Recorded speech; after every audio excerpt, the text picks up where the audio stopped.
Thank you all very much for coming this evening. It's great to see so many of you here.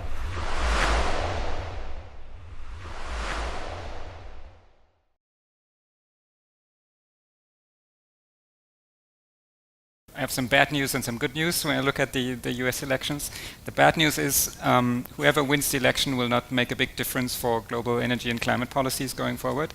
And then the good news is actually it doesn't matter that much because fortunately there's other countries like this part of the world, like Asia, who are going to take the lead in the development of renewable energy markets. Romney, the current version of Romney, is in favor of drill, baby, drill. All oil and gas sources, all coal, all the time. Make alliances with like-minded groups in the United States and work from the bottom up.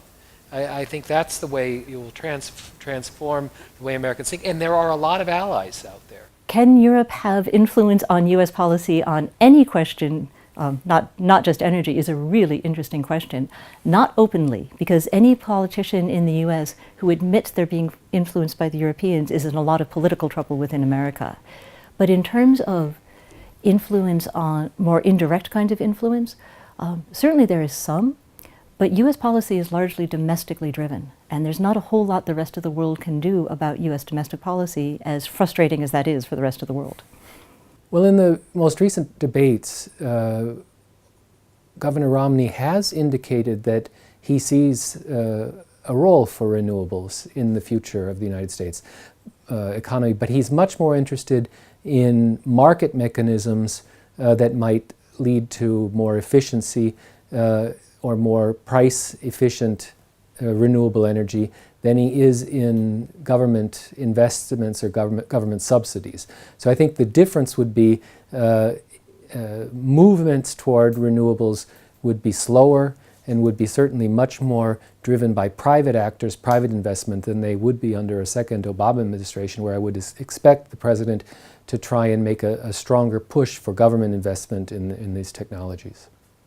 Why is Governor Romney, when he was governor of Massachusetts, so different from candidate Romney for president? A lot of people have asked that question.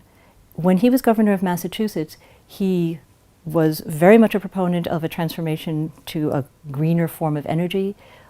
He had policies that were very pro-action on climate change.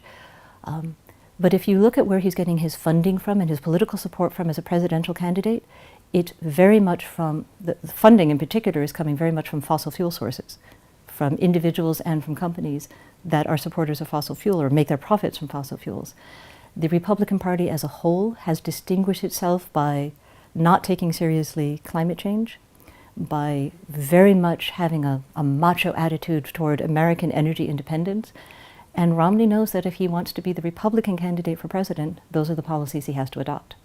There's also an element to the Republican Party that says global warming is really a hoax, a widespread belief that the science behind the claim that the temperature of the Earth is rising is shoddy science. And so this suspicion that the science is not really there to back up the claims leads them to reject the argument that we need renewable energies for saving the climate. On climate change negotiations, Romney has turned climate into a laugh line in his speeches. He clearly does not take it seriously, although as governor he did very much.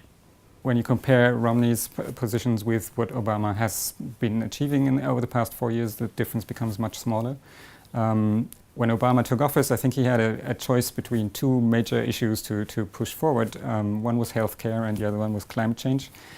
For some reason he prioritized healthcare. Then, I mean, he took steps and there were sort of proposals in Congress also to push a cap-and-trade system, for example, in the US, which didn't find a majority.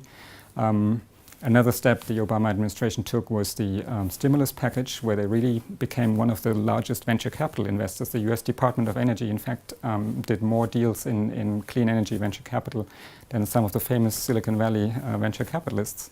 There was one major failure in that, the investment in Solyndra, and that cost Obama additional political capital.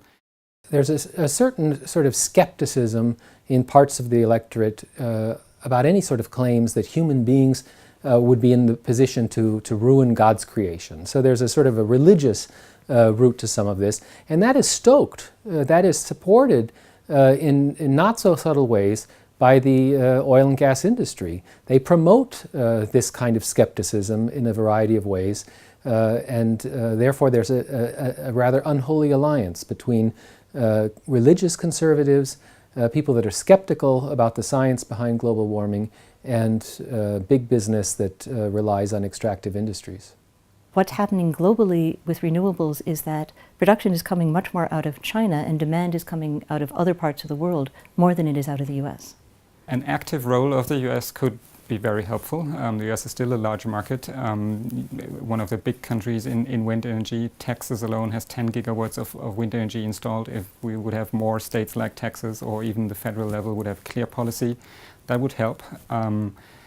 Given that it seems somewhat unlikely that this is really going to play out as a strong policy priority in the next 4 years, I think the world has to, whether we want it or not, deal with the fact that other countries have to take a lead.